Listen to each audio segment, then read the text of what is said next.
main di film Gereja Setan awalnya kan ini kan kayak terinspirasi dari ceritanya Kamu Kalau Sebenarnya sih kalau bagaimananya sih gue terima-terima aja bang. Kamera kamu. Karena buat Mongol selama itu Mongol yakin gue mampu memerankan karakter itu ya gue perankan, apalagi karakter ini nggak jauh dari pengalaman pribadi Mongol. Jadi ya good lah gitu, gue bersyukur banget. Apalagi ini adalah film gue jadi pemeran utama bang. Biasanya gue jatuh dari pohon, apa ini bener jadi laki bang, biasa. Bang, berarti benar kisah nyata Bang Mongol yang dibikin Kalau jadi film ya? kisah nyata bisa dibilang iya, bisa dibilang juga ada tambahan dari beberapa teman-teman yang mantan satanik yang juga sudah bertobat dan mereka juga sharing dengan pengalaman yang mereka alami. Mongol hanya bukan merevisi sih, kayak di lokasi syuting di saat ada adegan ritual itu, lokasi syuting untuk ritual itu semua Mongol yang perbaiki, termasuk pentagramnya, susunan ininya, terus altarnya, semua itu Mongol yang meng-create bersama teman-teman art yang bikin, Mongol yang ini salah begini begitulah. Berapa tahun sih Bang Mongol berkecimpung di sekte Gua kalau tersebut? berkecimpung kurang lebih 9-11 tahun. Apa yang bikin Bang Mongol akhirnya keluar dari sekte tersebut? Gue bisa tertawa bang, jujur. Kalau ditanya gue nggak pernah berubah dari dulu. Kenapa gue akhirnya memilih keluar dan apa yang gue dapat di luar adalah karena gue bisa tersenyum. Dulu gue nggak bisa senyum bang, karena ada banyak target yang harus gue selesaikan. Dan kalau gue nggak bisa menyelesaikan target pekerjaan itu, gue bisa dihantam. Jadi di saat gue keluar dari komunitas tersebut, kebetulan gue ketemu dengan orang Kristen yang melayani Mongol dan Mongol jadi Kristen, jadi pengikut Kristus, adalah gue bisa tertawa, gue bisa tersenyum, bisa menikmati hidup itu dengan indah. Oke, Mongol itu kan ada adegan segala macam ya, dan itu fakta dan real ya? Kalau Hanya kurang lebih 27% dari faktanya. dari adegan-adegan yang berhubungan tentang ritual. Karena kalau gua bikin sendiri nanti di rumah ada yang nyoba bang, iya kan? Ada kalau soal yang hail Satan itu iya, tapi ada beberapa yang kita nggak kasih tahu. Tapi kalau ada juga yang kayak ornamen yang itu nggak semua kita taruh karena takutnya ada yang nyoba nanti. Kalau ritual yang pengantin itu seperti apa ritualnya? Nanti di part 3. Nanti kan ada ritualnya, itu memang benar fakta seperti apa? Ya, kalau ritual untuk perempuan memang seperti itu, tapi kalau untuk pembunuhan juga iya sama. Maksudnya gini, untuk diselesaikan ya juga sama seperti film. Bang, berarti kan kamu kan ada pernah touching dengan hal seperti itu kan? Iya. Seperti apa sih penyesalan lu? Gua dalam hidup Pernah drop nggak? Enggak, gua dalam hidup nggak pernah menyesal.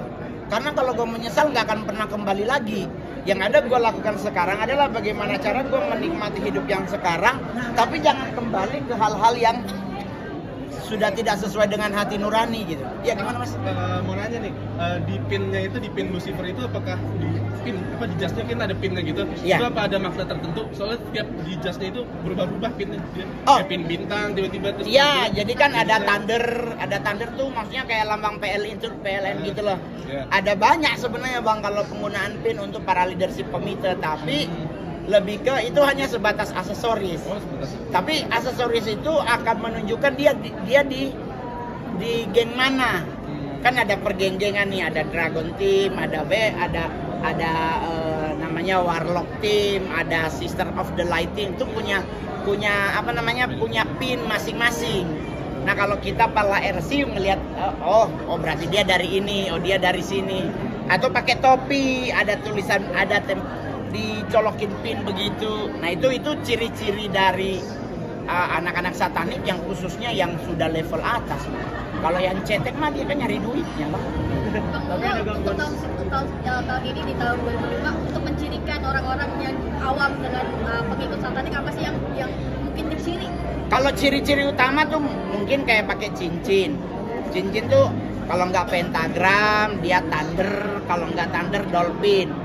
Tapi kalau liontin ada Baphomet, ada salib terbalik juga ada. Tapi yang paling itu tuh sayap malaikat yang hanya satu. Kan sayap malaikat itu kan harus dua. Nah dia cuma satunya nggak ada.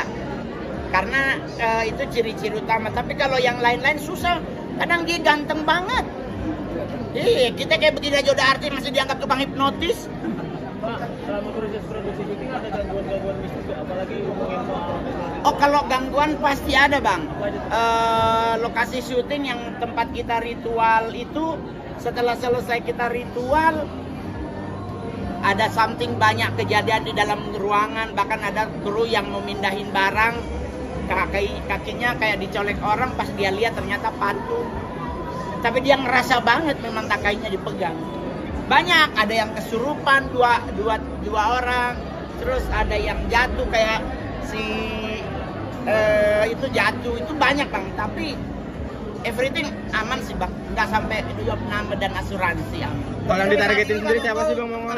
Dari sektor tersebut yang ditargetin siapa? Kalau di film kan orang-orang yang seperti hilang harapan ya. Iya. Nah kalau di Jadi kita nggak berpikir agama.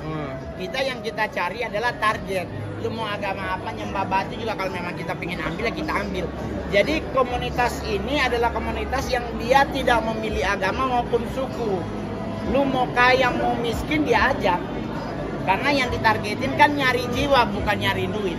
Tapi sampai saat ini mendapatkan teror dari... Gak ada, gua mau diteror siapa? Gua paling diteror oknum yang kayak komunitas Satan. Gua sih puji Tuhan sejak 97 gua bertobat. 97, 98, 99, 2000, 2001 sampai 2006 gua masih berkotak-atik dengan mereka yang ngejar-ngejar Mongol, yang nyerang-nyerang Mongol. Sekarang mah enggak. Selama engkau makan babi. Karena Yesus mengusir setan di Gerasa, masuklah dia ke babi. Berarti babi ada setan, dengan kita makan babi, kita makan setan. Itu Kristen kan bang? Nah kalau umat Muslim, kambing lambang setan. Ya kan? Anda makan kambing, Anda juga makan setan. Jadi sampai hari ini nggak ada masalah sih buat gua. Gua fine-fine aja, ya cantik. Kalau untuk komunitas sendiri lebih banyak di Jakarta atau di luar daerah sih? Semua provinsi menurut Mongol sekian masih ada. Sampai detik ini? Sampai hari ini, tapi semuanya masih di underground. Tapi ada beberapa udah mulai muncul kok. Kan isunya kan ada yang sampai ke mall-mall ya? Iya, ada, mereka bahkan Anda bisa lihat mereka di mall. Ciri-cirinya nanti gue bahas di konten.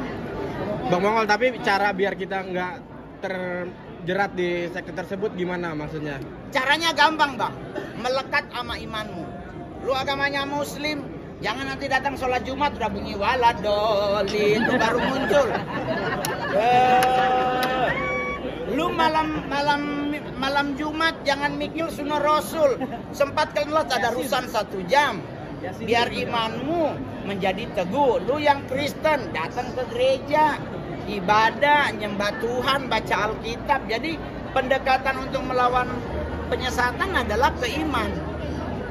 Lu mau ngelawan pakai apa bang? Tapi ketika orang dia begini gelap. Ketika Bang Mongol keluar itu masih ada godaan-godaan nggak yang Enggak, menarik? Gua sekarang godaannya sih kemarin ada yang ngirim salam sama fotonya. Jadi yang penting buat teman-teman seluruh Indonesia jangan lupa tonton 11 September di seluruh bioskop di Indonesia. Film ini untuk semua lintas agama. Untuk umur yang boleh nonton batas 13 tahun nggak boleh masuk. 13 tahun ke atas pasti diizinkan masuk karena ini tidak ada porno sama sekali. Tetapi di sini mengajarkan kita bahwa ternyata hidup ini semua pengendalinya adalah yang di atas. So thank you. Bye bye.